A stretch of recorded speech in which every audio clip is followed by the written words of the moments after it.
Crescendos are fun and interesting areas in Left 4 Dead that act like mini finales. Generally what occurs are players doing a task, such as burning down a barricade or using a button. This task summons the horde to their position where they must defend themselves from the oncoming onslaught. So go into your Noesis folder and open up Left 4 Dead Noesis 2.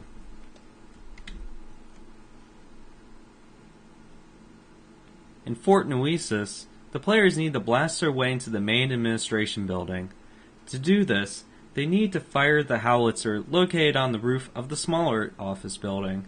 However, they miss, and the general is forced to change the firing solution of his fire support to blast open the gate. During this time, the horde storms your position, and it's your goal to make it to the safe room. The crescendo is built in a way that not only utilizes similar events to Crash Course, but also adds a unique spin to the campaign. Let's take a moment to review each of these. First, we need to place the necessary entities. The survivors are first greeted by the general, telling them that they need to use some mortar to blast the gate open. This is done by a simple trigger and ambient generic. As you can see, trigger once, and the filter name is Survivor.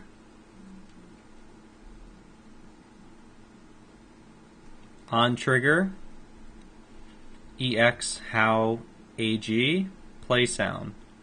This is the sound of the general. On trigger, how function button, unlock at 18 seconds. This unlocks the howitzer so you can use it. Now let's look at the ambient generic. EX how ambient generic. The sound name, track 1, 055. This is the general telling you what you need to do.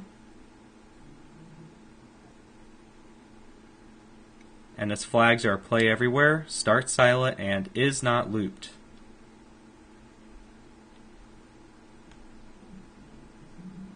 Filter activator team, name survivor, filter mode, allow entities that match criteria, filter name survivors.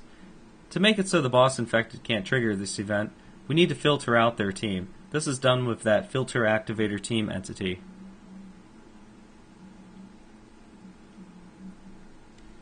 The howitzer is made up of numerous different components, all of which are used together to give the great blast effect when you pull the trigger.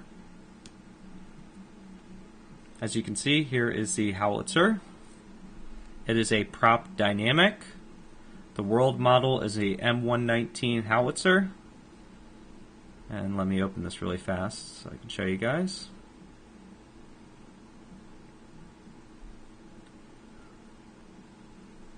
It's located in props vehicles.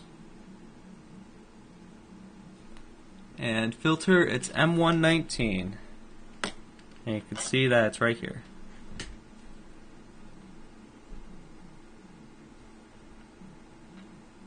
As you can see, here are the animations that it has. The name of it is Howitzer.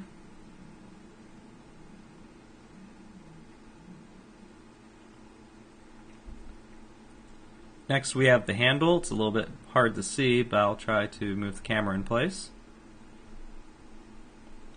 You can see it here, right here. It's also a prop dynamic.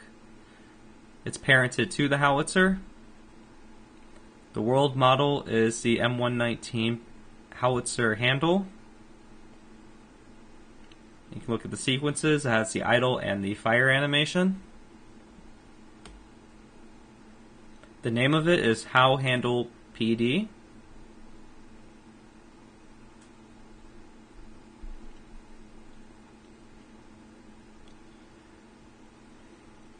Next we have the fire sprites, which is an info particle system, the name of which is How IPS1. The particle system name is Weapon Muzzle Flash Auto Shotgun, and start active is set to no. The sound of which is an ambient generic. It's called Howl AG. The sound name is Base Grenade Explode. And the flags, all of them are checked. Play everywhere, start silent, and is not looped.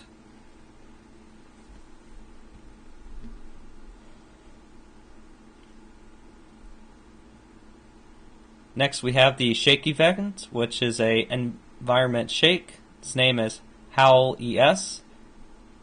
And here are their various abilities. And the flags are physics and ropes are both checked.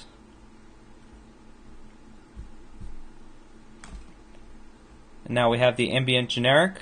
That's GDAG. This is the general yelling at you. The sound name is track 1056.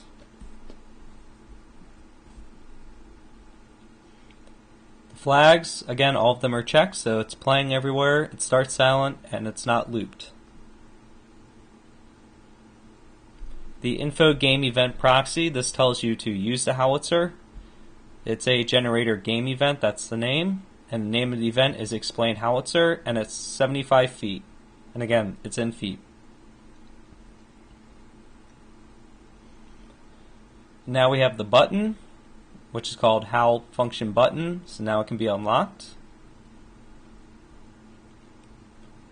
The glow entity is how handle PD, so it makes the handle glow so you know to use it.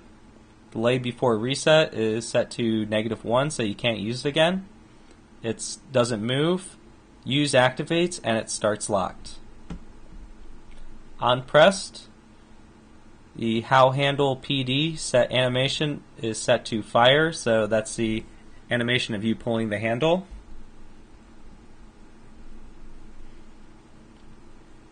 Generator game event is killed on press. This is so it doesn't keep saying to use the howitzer after it's fired. Howl ambient generic, play sound at 1/3 of a 0.3 seconds. This is the explosion sound. Howl IPS 1, start 0.3 seconds again. This is the flash that it makes. Howitzer set animation to fire also at 0.3 seconds. This is the shock effect when you fire the cannon.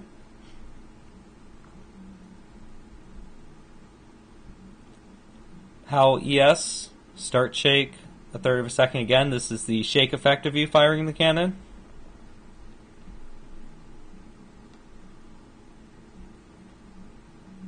Howl logic relay, trigger at 1/2 a second. This is the explosion, which is a logic relay, which I'll explain in a moment.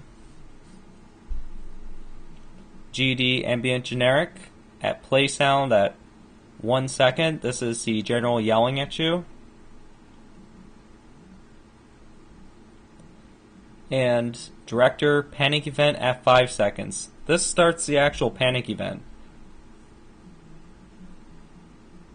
And then horde logic relay 1 trigger at 25 seconds. Okay, now fly into the starting safe room down here. To add some more fun to the map, let's add the panic event. And let's also make it never end. This is done by making a looping relay system and having it repeatedly start a panic event. Left 4 Dead is not capable of onslaught events at this time. However, using this system will give you a similar game type. So as you can see right here, we have our 2 logic relays right next to our info director. The first one is called horde logic relay 1. And on trigger director panic event is set to 0. And after 20 seconds, horde logic relay 2, and it triggers the next one. You can see here, here's the second one, and it has the same effect. It triggers the director, and at 20 seconds, it restarts it by triggering the first logic relay, so it creates an infinite loop.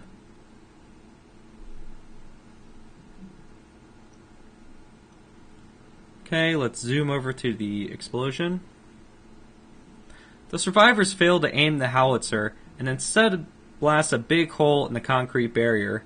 This involves many more entities to generate this effect, however, all of which are controlled by a logic relay. You can see here is the big hole in the concrete. I had to delete it so you guys can see it.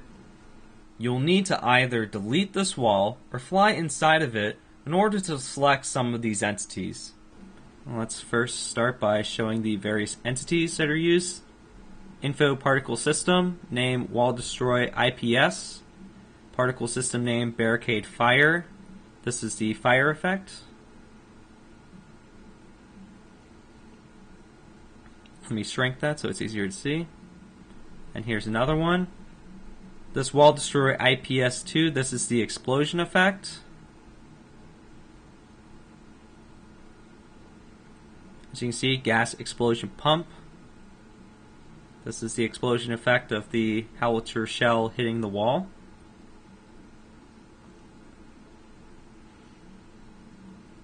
Environment shooter, the name of which is wall destroy E shoots. The gib direction is at -45, 4, and 0. This shoots it in the right direction. It's only one gib. The gib velocity is 800. Here's the course variance and gib life.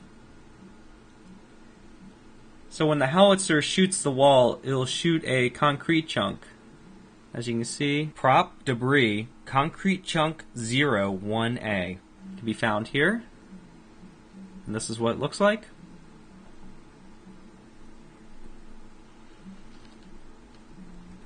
The material sound is concrete, so you can select through a lot of them, and it's to simulate a physics object.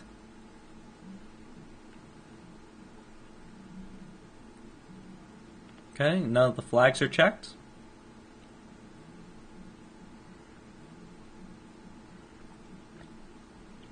Environment explosion. This is the explosion. Name wall destroy EE. Magnitude a lot. Radius override of 512. The fireball sprite, this isn't important because we are going to be using the particle system for the explosion. The environment explosion will be used for the damage. However, if you want to find the sprite, let's pull it up really fast. Yeah, right here at the bottom, the 0 explode. Now in the flags, you want to check no fireball, no smoke, no decal, no sparks, no sound, no particles, and no D-lights. This is because we're going to be using the particle system for that instead.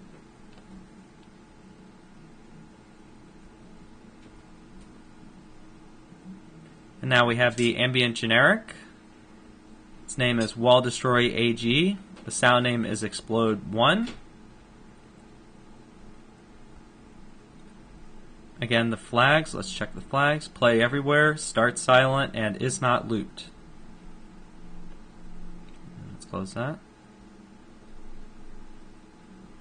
And let's undo some of these entities so we can pull that back up. If you hit your undo limit and the wall still doesn't come back, you can just close the map without saving it and then reopen it. And now we have the function brush, which is wall destroy FB1. This is what the wall looks like at first. Its solidity is set to toggle. And start disabled is set to no, because this is what the brush will look like at first.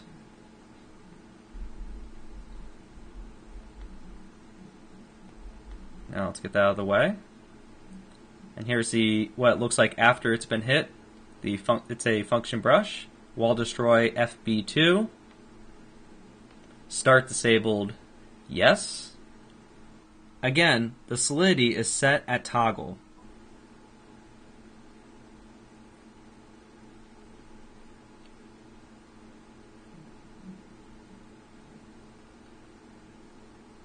And the environment smokestack.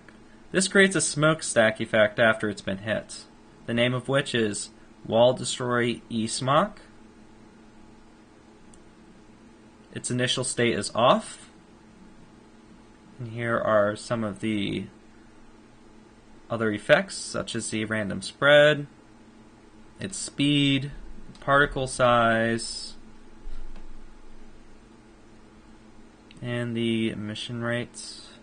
The length of the smoke trail, that's how long it is. and it's at 256. The wind direction it's at 180 degrees, so it comes towards you, and the wind speed is at 10. This is so it doesn't clip into the building. The particle is particle smokestack. Just leave that. And the base color is at 292929. So it's not all the way black. And its translucency is at 255. And let's close that.